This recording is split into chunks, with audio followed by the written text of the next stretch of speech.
嗨，大家好，我是探平叔，今天是2025年12月3号。這一期啊，我們繼續胡聊胡適、胡指、胡 A 還有胡一進老師啊。12月3號啊，這個胡適走勢啊不太理想 ，A 股三大指數啊都收跌。截至收盤 ，A 股三大指數集體回調，沪指跌0.51%，深圳成指跌0.78%，創業板指數跌1.12%，沪深兩市成交額1.67萬億，比昨天多了700億，但是還是縮量啊。說明這個資金啊並不活躍，這個行業板塊漲少跌多，煤炭行業、風電設備、中藥板塊漲幅居前，這些上漲的板塊啊都是帥不過3秒啊，就是巔峰上行情，只是輪動，今天漲，明天就要跌2天。今天對這個金融消費者來說啊，又是掏錢啊付費的一天啊，上漲家數只有1443家，3878家下跌，也就是漲跌比1比2.5啊，主力資金流出将近700億，總之感覺啊就是毫無生氣啊，並且啊今天啊這些妖股啊似乎也沒了往日的這個動力，妖股大跌啊，和昨天大漲形成相反走勢，迎來了黑色星期四。昨晚啊美股還有今天啊日韓股市好像都漲了，但是啊咱們胡適還是繼續這個叫回調吧，也顯現出啊這個動力不足啊，信心不足，市場參與者啊一有風吹草動就想溜之大吉。但是啊這個海外機構啊還是非常看好胡適。新浪證券報道啊說，又一家外資看好明年 A 股瑞银2026年盈利增速有望升至8%，繼摩根大通之後，又有外資機構加入看好2026年 A 股的行列中。根據澎湃新聞報道，近日瑞银證券中國股票策略分析師孟磊發表中國股票策略觀點，指出2026年全部 A 股盈利增速有望從今年的6%進一步升至8%。不知道這個孟磊說的依據是什麼啊，或者他說的準確不準確？但是有一點我覺得他說的不對，這個胡適啊明年走不走牛實際上跟盈利沒有關係，你要扯盈利那意味着啊恐怕明年要暴跌，因為今年对吧漲了將近1000點，跟業績沒有1毛錢關係。在胡適你扯業績那就鬧笑話了，屬於畫蛇添足啊。這個摩根士丹利中國首席經濟學家邢自強日前接受中新網採訪表示，中國經濟有2大亮點吸引外資關注。邢自強說啊，其一，政策實施調整讓市場信心更足，中國通過擴大財政赤字、加大消費支持力度、發放補貼等刺激國內需求。其二，中國產業競爭力、科技創新能力上了一個台階，以 DeepSeek 為代表的人工智能、正在崛起的人形機器人、走向全球市場的智能駕駛汽車以及下一代電池和生物製藥等。邢自強說啊，這些都是投資者能夠在中國找到的投資亮點。這是摩根士丹利啊繼續看好中國資產，外資啊對中國資產興趣提升，股票私募大幅加倉 A 股。中國證券投資基金業協會最新發布的數據顯示啊，截至2025年10月末，存續私募證券投資基金80214隻，存續規模達到7.01萬億元，環比9月暴增1萬億。在規模持續增長的同時，近期股票私募逆勢加倉，展現出對 A 股中長期走勢的堅定看多情緒。截至2025年11月21日，股票私募倉位指數達到83%，在前一周基礎上大漲1.84%，再次刷新年內新高的同時，創下185周新高。其中在各規模梯队中，100億私募最為樂觀，其倉位指數高達89%，已連續2周大幅提升。這個私募加倉的同時啊，也有非常不幸的啊掉進坑裡的這些私募。這個經理人雜誌報道啊，說博時基金消費女神高位買酒，基金虧損50%，58億元規模降至7億元。消費日報網訊作為一家老牌公募基金啊，博時基金以投資價值發現為定位，是國內價值投資理念早期的倡導者與踐行者。經過27年的發展，博時基金已從單一產品提供商逐步成長為綜合型資產管理巨頭。然而記者發現啊，說博時基金旗下管理的產品近年來業績表現不佳，其中王石堯獨立管理的博時消費創新混合 A 成立5年累計虧損50%。你說你要買了這個公募基金，不是褲衩子都賠掉了嗎？5年間累計虧損50%啊！你這個業績的話，那散戶肯定願意自己炒啊，反正自己炒也就這樣散戶自己玩也是這樣，反正50%，那不是自己玩對吧？这圖一個這個叫追求那心跳的感覺嘛，刺激嘛。另一博時時代消費混合 A 基金虧損32%，受業績不佳影響，基金規模大幅縮水。其中博時消費創新混合 A 的規模從58億降至7.54億元。博時消費創新混合 A 的業績下滑，多重因素疊加結果，核心問題在於投資邏輯與市場現實脫節。就是這個說法不對吧？大家想一想啊，一面又號召人家叫做長線投資者，對吧？做什麼穩健投資人，對吧？長期持股，那人家基金買了這個大消費有錯嗎？結果5年賠50%。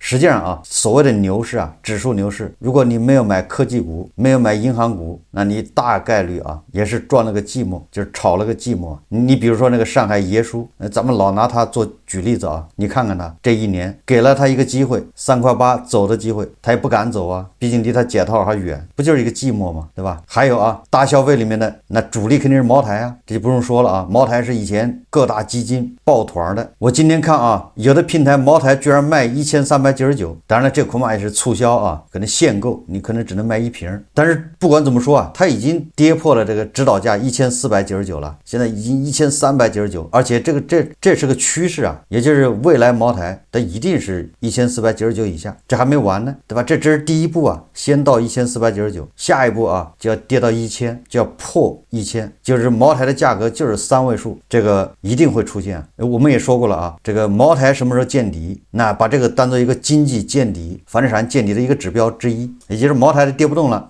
說明這個啊是不是这個經濟啊、房價呀，是不是也是就見底了？這作為指標之一啊，這個很靈的啊。到時候看茅台，那你說茅台從最高3800跌到現在1400，那你說這些大消費的這些公募基金，這褲衩子都賠掉了，這很正常啊。還有一個那個股神呢，林園對吧？天天吹這個茅台大消費，我不知道他那個基金現在有沒有清盤啊？如果他一直持有茅台，他現在不是也是褲衩子都賠沒了？他那個回撤力度非常大呀。所以說啊，沒有什麼永遠在股市這兒。你說你10年持有一隻股票，未必啊就是一個好的投資策略。你房價现在都已經跌到2015年了，也就是說你是2015年買的房，你現在一看啊，你沒賠也沒賺。那你要2021年買的房，那已經腰斬了啊！這個是基金的情況啊。我們再看看這個萬惡的美的啊，美西方這個股市啊，每天不唱空一下是不行的，就我們每天啊要唱空一下這個美的股票。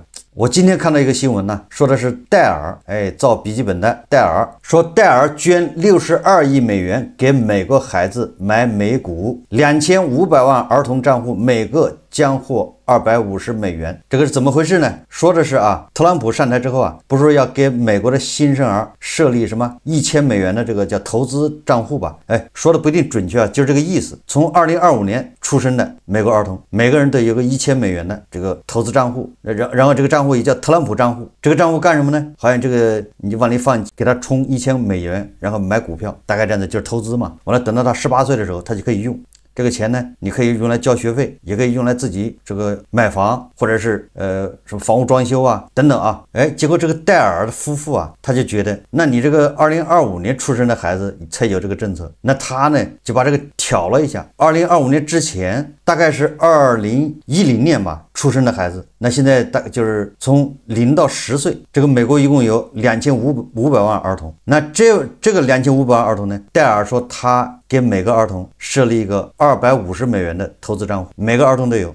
你看看，然後他設立這個賬戶之後，他號召別的有錢人呢也來往裡投錢，就是捐款呢，給這2500萬不在特朗普那個叫什麼特朗普賬戶之內的那個兒童給他們投錢。你說這個美的這樣的國家，它能不衰落嗎？對吧？他肯定是西降啊。你把这錢發給小孩，那是造孽啊，可惜了，對吧？白花花的銀子發給他們有什麼用啊？你看有錢人啊，你說戴爾，你說你有錢你不放高利貸，對吧？不搞小額貸，把錢全部發給美國的小孩子，那你這就是瞎胡鬧啊！這就是這個一個國家要這麼幹的，遲早要完蛋，對吧？如果一個國家富人啊都這麼幹，那你說這個國家有前途嗎？沒有前途啊！那誰還去搞那個，對吧？高科技什麼 AI 詐騙呢，對吧？誰還去搞那個什麼 AI 割韭菜？誰再去研究那個什麼高利貸，對吧？那你整個社會怎麼發展？所以說啊，這個美帝啊確實不行了。這個假以時日啊，這個美帝必然衰落，這個不用爭論啊！現在就是一副敗亡之相，對吧？有錢人不是想着去賺錢，有錢人不是想着去研究這個法律漏洞，去對吧？少交點稅，他把自己的錢62億美元呢，这整個給美國小孩發了，那你說你辛辛苦苦賺錢幹啥呢？對，你那些惠民貸你怎麼弄啊？還有很多人想貸款貸不着，對吧？你不往這兒想辦法，你把錢直接發掉，這個確實啊。按照胡錫進老師說法，你都發錢，那不就相當於都沒發嗎？對吧？你給每個孩子都發，那不就相當於都沒發？這個有很大問題啊！你看咱們胡氏有錢人怎麼幹的，怎麼玩的？深圳商報報道啊，說隱瞞代持違規套現上億元，寶興能源實控人葉華能擬被罰沒3754萬元。12月2日晚間，寶興能源發布公告稱，實際控制人葉華能因涉嫌信息披露違法違規，收到中國證監會廣東證監局下發的行政處罰事項告知書，涉及2017年股份代持未如實披露，2021年違規減持事項，合計擬被處以警告、沒收違法所得2554萬元，並罰款1200萬元，共計3754萬元。你看咱們有錢人都在研究這個，對吧？研究怎麼樣，對吧？繞道減持，都在研究怎麼樣虛假披露，好把錢集中起來去放貸款。你說這個美國的這些有錢人，這一天到晚就感覺就不太聰明的樣子。那個比爾蓋茨啊，搞了個基金會，到處發錢，到處收買別的國家的人，這都是不務正業啊！你看啊，這個新浪證券報道 ，ST 立方融資性貿易造假，股價一字跌停。新 ST 立方重大財務造假暴雷前夕有哪些異常信號？其一，公司出現反覆會計差錯調整；其二，公司暴漲營收與費用不匹配；第三，公司將營收大增歸因核心競爭力提升，但毛利率反而跌至貿易業務水平。什麼意思呢？也就是說啊，就本來我們這個新 ST 立方啊，它出發點是好的，初心是好的，想給這個投資者交出一份亮麗的這個財報出來嘛，奈何對吧？他沒照顧到這個，只把營收多做了，相應的費用成本沒增加，這個屬於技術失誤啊。下一次啊就不會出這差錯了。比如說啊，你這公司你生產的麵條多了，但是你的電費沒漲，那對吧？這會計這兒就說不過去啊。但是你這麵條生產增值4倍，不電費1分錢沒加呢？哎，這一下就解釋不過去了。然後解釋不過去，他就調整啊，調整就反復調整，對吧？他把這兒調齊了，那兒也出現這個差錯。沒辦法，總之啊，都是好心辦壞事啊，都是想把報表做得好看一點。哎，咱們的有錢人啊，都是在做這個，也是操碎了心的。你看啊，這個又是新浪財經報道啊，說監管守門人淪為貪腐的蛀蟲，劉占軍受賄近2億元，被判死緩，終身監禁。近日，最高人民法院、最高人民檢察院聯合發布依法懲治金融領域職務犯罪的典型案例，其中一則案例深度披露了金融監管領域腐敗犯罪的細節，為行業敲響警鐘。講的是什麼事呢？就是這個劉占軍啊，這個人呢，他在利用擔任某金融監管單位助理巡視員等職務上的便利，收賄1.5億元，利用影響力受賄3700萬餘元，造成巨額貸款無法收回。最終，司法機關依法對劉某判處死刑，緩期2年執行。而這個劉占軍到底是哪個金融機構的助理巡視員呢？他正是原中國银行業監督管理委員會處置非法集資辦公室主任，這不叫監守自盜嗎？你說監管他受賄，你不跟老鼠看倉庫是一個邏輯嗎？我們再看看啊，這胡適啊，老是上不了4000點，上了4000點也站不住，一日游啊，到底什麼原因呢？那這個證券專家啊，劉继鵬談 A 股難破4000點的根源。12月2號啊，在未來2025 A 股上市公司成長力年會上，中國政法大學教教授。博导商學院前院長刘继鹏表示 ，A 股难破4000点根源，再如大股东减持压力过大。大家看视频啊，过去的17年，美国股市涨了8倍，我们倒賠了3000点，就說不過去啊。為什麼不就這一點深深的開掘？到底是什麼原因你倒跌3000點？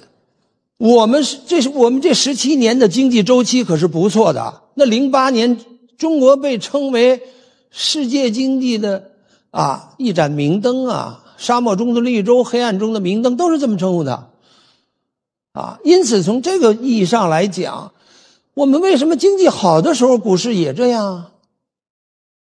不是周期，也不是錢少，就是監管制度因此一定要在這個地方做文章。所以我們到現在為止，一過4000點又放鬆了，大股東現在普遍都是一股獨大基本上而且還有一點就是，現在我們的股份是5400多家，總股本是7.79萬億股，可流通股呢是7.2萬億股，占93%，大部分都是可流通的了。但為什麼不讓你流通呢？因為股市不景氣。儘管你過了流通的門檻了，但是你要想流通，你也得上報，上報我不批你。這裡邊就有個是什麼關係就說不清了。一過4000點，大股東的減持總算上來了，答應人家的你得排隊，就開始瘋狂的減持。所以現在我們統計的數字1979家發布了減持報告，今年預計累計減持4000億，現在已經是3900億了所以遠遠超過14年的1300億左右。因此從這個講，就是這個巨量的黑洞。我也只能說劉繼鵬說的這個大股東減持問題是胡適難以站上4000點的這個叫原因之一吧。而且我認為它還不是最根本的原因。你也不能說劉繼鵬老師說錯了，這就是劉繼鵬老師說的，這大股東一股獨大，然後他一上市賺了錢他就跑，一跑就砸盤，對吧？然後就要大量的錢去接，畢竟錢有數那這個指數它就上不去這套邏輯似乎是像這麼回事，但是歸根結底還是在監管。如果他沒有那麼大的套利空間，他就不會去砸盤，對吧？也就是說，我把國內的這些大股東把他送到納斯達克，你讓他在那兒掛牌，他敢不敢砸盤？敢不敢，對吧？在那兒掛一個試試，這不是假會計去了嗎？對吧？你在國內你再厲害，你在國內的資本市場你再如魚得水，對吧？再長袖善舞，你到了萬惡的美的那個資本市場，你是龍的盤着，是狐狸的臥着，人家那個市場非常死板，沒有一點通融的餘地對吧？他一點都沒有咱們這個胡適靈活嘛，咱們這個資本市場太靈活見人下菜碟，對吧？這個叫一事一議具體情況具體對待，具體情況具體分析。所以咱們這個資本市場主打一個靈活性，而那個美的的資本市場它走下坡路為什麼？就是死板嘛，死板，對吧？死板到什麼程度呢？死板到連假會計這樣的人才，金融奇才到了美國居然沒有用武之地，那這足以說明這個美國的制度不行嗎？足以說明美國這樣的制度它就沒落因為它扼殺金融創新人才，對吧？它不能給假會計這樣的金融創新人才提供一個舞台，這不就是埋沒人才嗎？對吧？它就是扼殺創新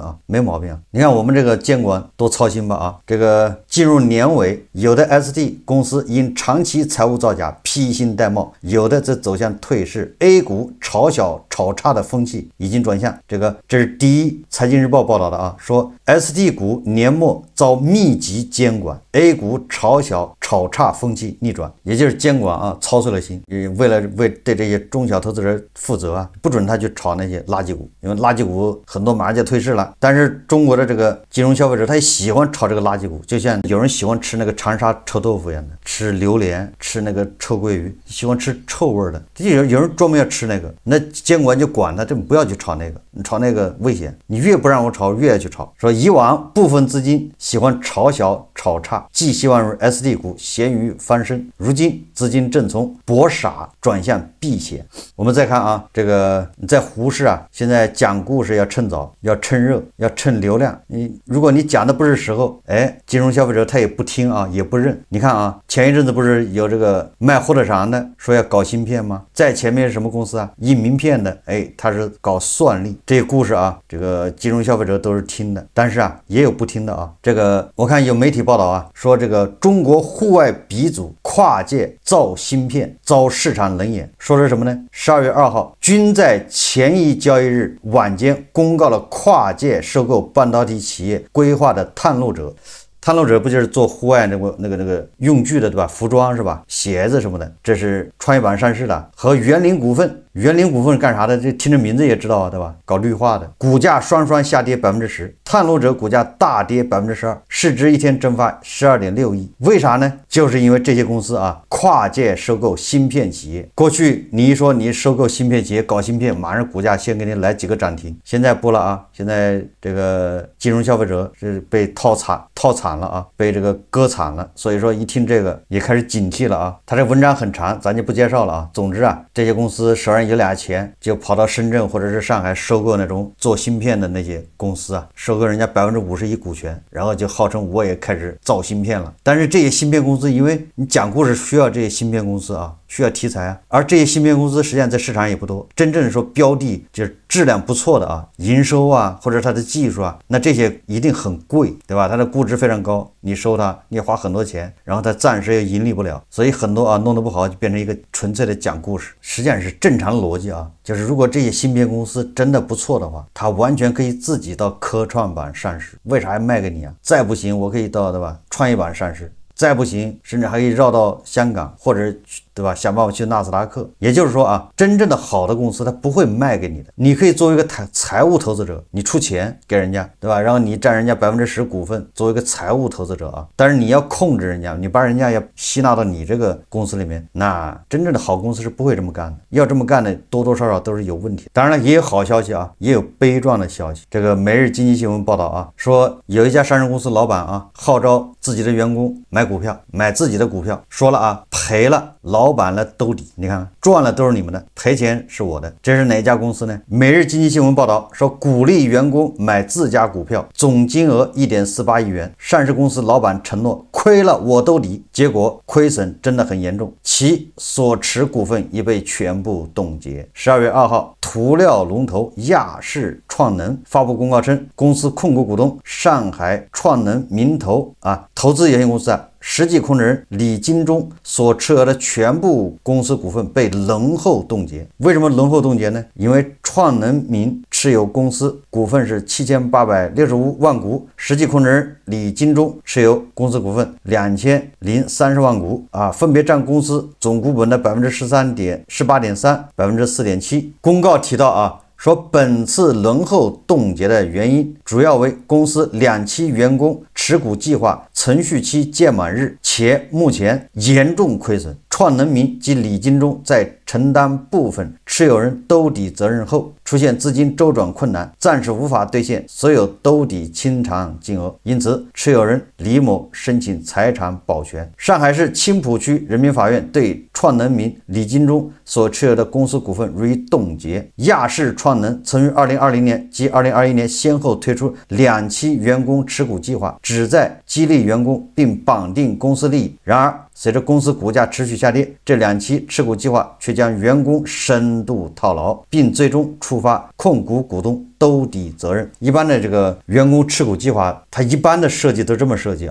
就是說搞一個持股平台，這個持股平台員工認購你比如說你認購1萬股，他認購2萬股，大概這意思或者是給你額度，你不能超過這麼多。這個平台持有公司就是一般的持股，它那個股價稍微有點優惠，有的是增持有的是激勵。你現在公司股價比如說10塊，員工持股這個平台去買可能是9塊能夠稍微有點優惠。或者是如果參與增發的話，那增發多少錢就是多少錢那個價格。如果增發的價格比那個現在的價格差不多，對吧？那員工憑什麼要買？員工肯定不願意我腦子沒壞，對吧？我要喜歡這股票，我自己去市場買不就完了嗎？我為什麼參與增發呢？或者什麼員工持股計劃呢？所以老闆他就會承諾，你買，你跟着這個計劃買呢，賠了算我的。你自己跑到市場買賠了是你自己的，你在這個計劃裡參與買的賠了是我的。然後呢，漲了是你的。最關鍵是什麼呢？是可以加加槓桿，就是員工持股計劃，你比如說你这个员工10塊錢，你認購1萬股，那就10萬，但是你可能不用出10萬塊錢，你只用出2萬，剩下的8萬由銀行來出，一般都這麼設計啊。你現在員工沒出什麼錢啊，出了少量的錢，然後銀行給你貸款，就是加槓桿，但是你這個股票要質押給銀行，如果這個股價跌到一定地步，銀行呢就得拋你這個股票，你知道吧？叫止損。那為了不讓它止損呢，那就必須有人擔保，大股東擔保，大股東拿錢擔保說，哎，如果是到了補倉的時候，我來補倉，我不補倉，你就把我的股票賣掉。這就是這個老闆李金忠啊，他用他持有的公司的股票來做擔保，結果啊，這個5年來，這個員工持股價，這個公司的股價一直在跌。你想想，做塗料的嗎？那不跟房地產正好同步嗎？大家想想是不是這個邏輯啊？他也沒搞芯片，他也沒搞算力，所以老闆的股票現在被強制執行，被凍結啊。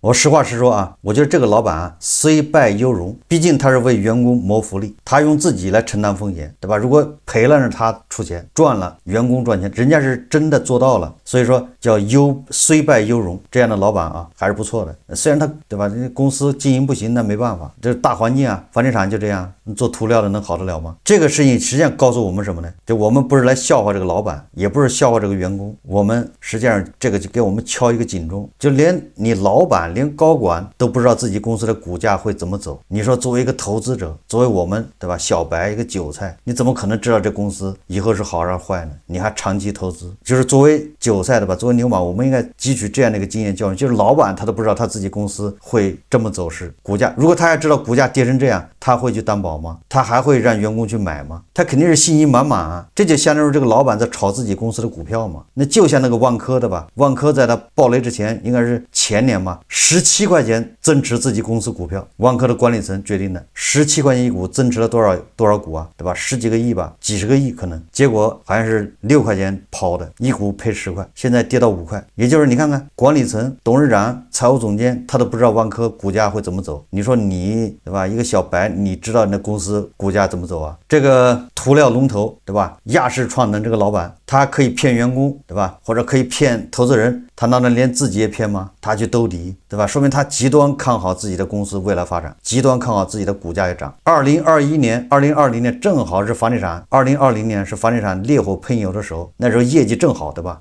這個李老闆選擇的是加倉，選擇的是繼續看好，結果呢？但是不管怎麼說啊，他沒有食言，對吧？人家讓員工買，自己來托底，員工呢沒掙到錢，甚至還有點損失，很有可能啊會有損失，就是利息損失亂七八糟的，但是損失不大。好，這期節目啊，咱們就聊到這裡，感謝大家收看。如果喜歡我的節目，歡迎訂閱轉發，也可以在下方留言評論，謝謝大家。